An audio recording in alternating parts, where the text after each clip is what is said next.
I mean, obviously, being two different schools, the secondary and the primary, we have different things and we do it in a different way, right? As I told you, the secondary school, we're finishing off our current units. The whole school closure, it caught us with us in the middle of the last unit. So we've done part of the unit, physical, and according with the whatever criteria, A, B, C, D, whatever we were. So now we had the freedom to finish those up, and we mostly look into the A, like knowledge, or D, reflection on those.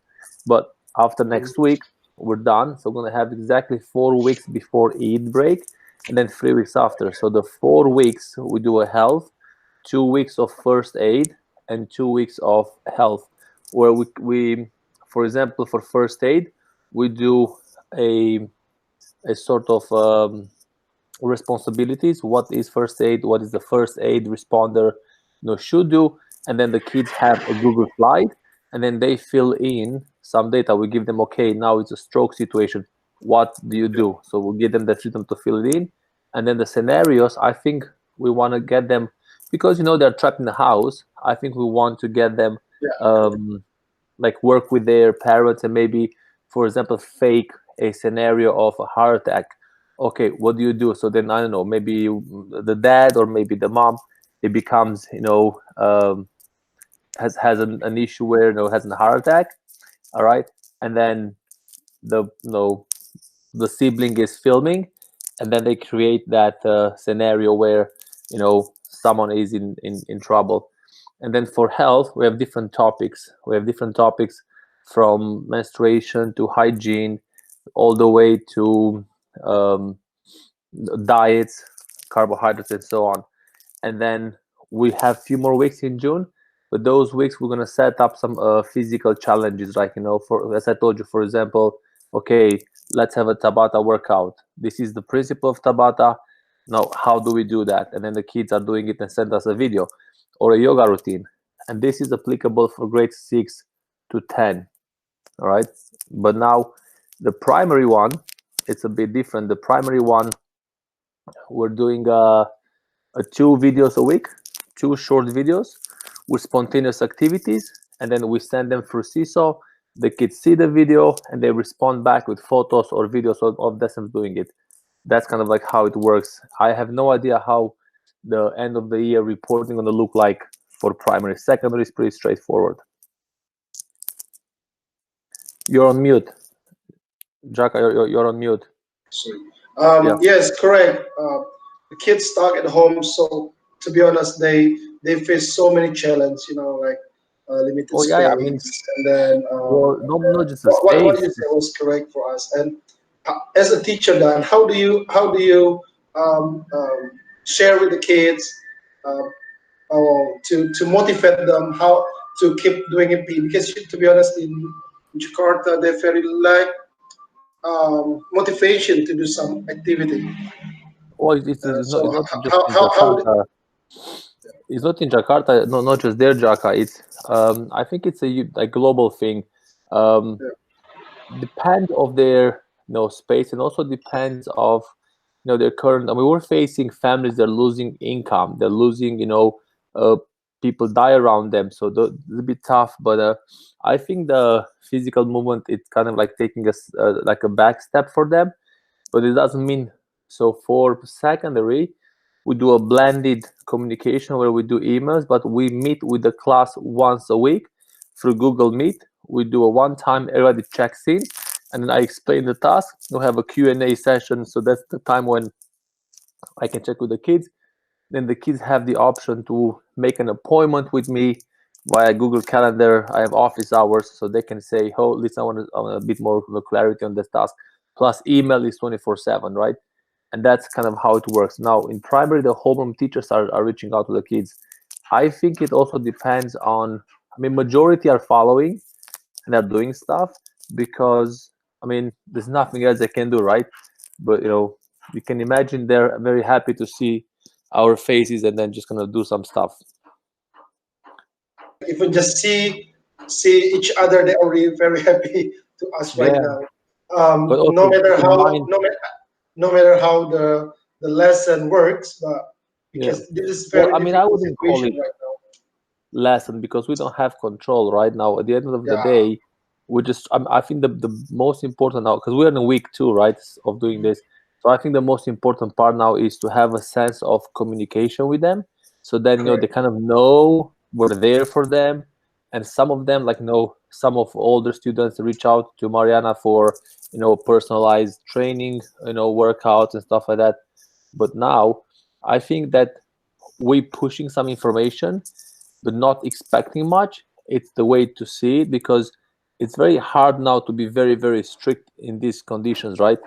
And it's not like it's not important, fees that is very important, but at the end of the day, I think it's more important for them to have a continuous conversation with us. And some of them, the older ones, they want to do a bit more, they can reach out and give them. But it's the same for us, right? Because we need to learn as well how to operate on our own environment. Like I was isolated in a hotel room for 15 days in Correct. Nepal, in Kathmandu, for lockdown, and now I'm locked into a hotel room for 10 more days, and I Wow. need to learn myself. I need to learn how to navigate.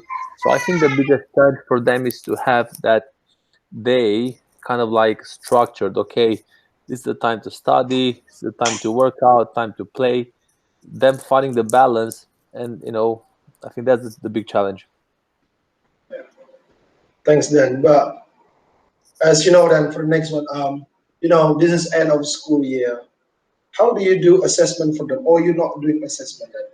No, I told we finish off the assessments. I told you the primary, we haven't talked about that. That's absolutely so up to grades 5. We're just sending them activities, so I don't see any assessment tools over there. Now for secondary, we are finishing off with grades like MYP standard this week and next week. Some of us have, like I just finished a D criteria, others Mm, finishing an A criteria, but then moving forward from I think 26th of April, we start the health unit. It'll be just comment. Like we set up the task on ManageBack on a weekly task, and just comments. Like, for example, the first task would be them to work on a Google Slides for the first aid responsibilities. And they just, they have some questions there they have to follow. And then they respond, and we give them feedback. We're lucky that kind of it caught us into the end of the school year, so we pretty much managed. We have all criteria accomplished, right? At least 2 for each A, B, C, D. So in PE, grades are not a problem for us. So we're lucky in that perspective, so we can finish the year. But then, that's kind of like you can still work around A, B, D, right? You can if yeah. you have to do that. But depends where you are. Our coordinator, we just had an investigation yesterday on where we are with our things. Let me help with that. And then once we realize that, hey, listen, we have enough grades. No point to stress the kids on the last Yeah. unit to do more grading. Correct. That's Correct. but that's an administration decision, right? You have different situations. I think seems like us in Jakarta also. We did the same way to you. Then after we met a few years ago in Jakarta, suddenly Jared just came to the world with his connected PE and invite many PE teacher, great PE teacher around the world, including you. I'm one of your big fans here. um, Thank you. you know, many apps today, resources, great resources for PE that he shared to us. You also sharing with us. I follow you guys in the Twitter and some webinar also. Then in your school, at your school right now, or previous one maybe, what is the your favorite resource that really works for your PE class or maybe Oh, Mariana it's PE ours. class? I don't know. Yeah, So we don't. Okay, so the thing of what we've done really really well this couple of 2 years, since especially since I was leading a department, is we create our own resource boxes. Like, um, yes, we do follow the Twitter, we do follow the trends and yeah, stuff, but we tend to create our own. Now, obviously, we are following the IB framework, where we do, yeah. we must accomplish, twice each criteria. Then we follow the backbone also for the primary, but we tend to isolate ourselves from the outside.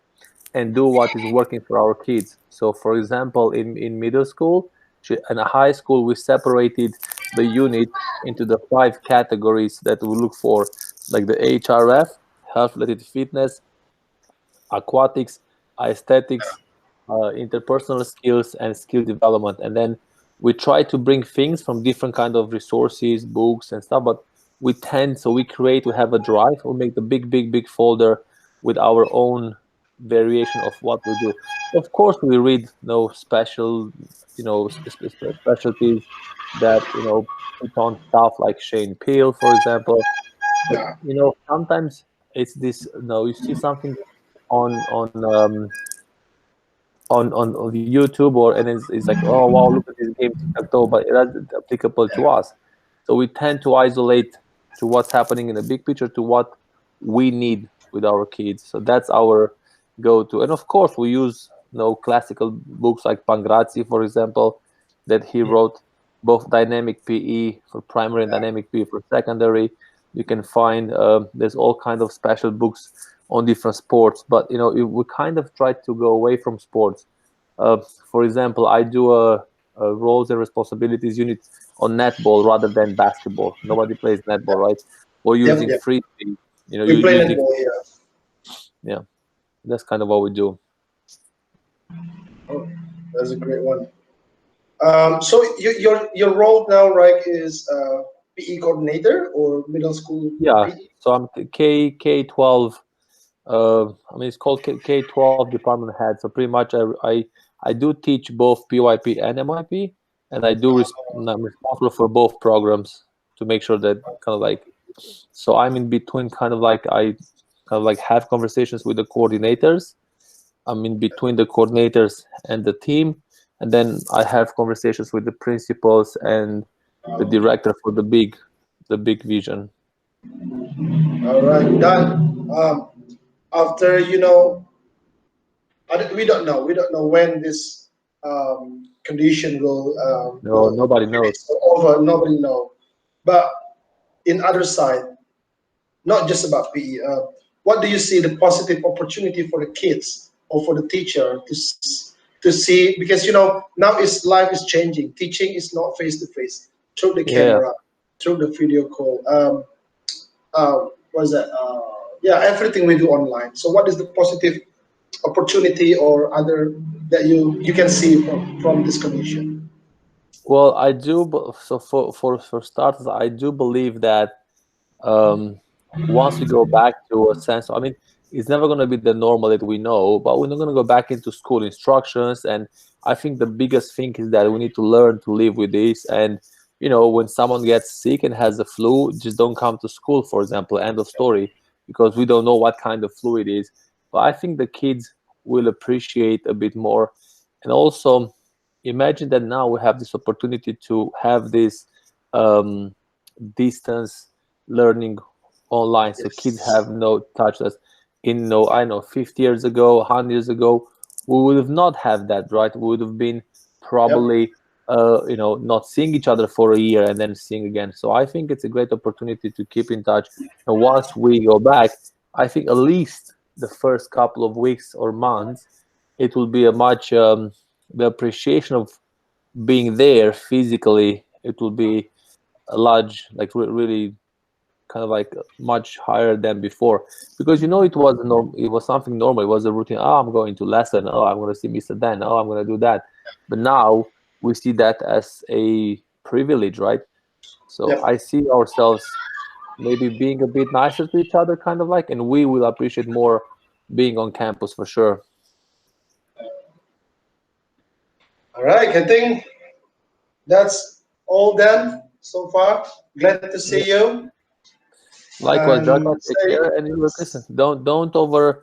I mean, one thing you guys don't need to do now, don't over stress yourself, because there's no need. And then you end up into a point where you're going to be burned out if you do too yep. much. That's what you don't want to do. All right, and then just see how it evolves, see how kids touch this, and see how they respond. And take care. Hope to see you next time here at some point. You too. Then take care. Take Then care. thank you. You're Thank you. welcome. Dan from Romania. Bye bye.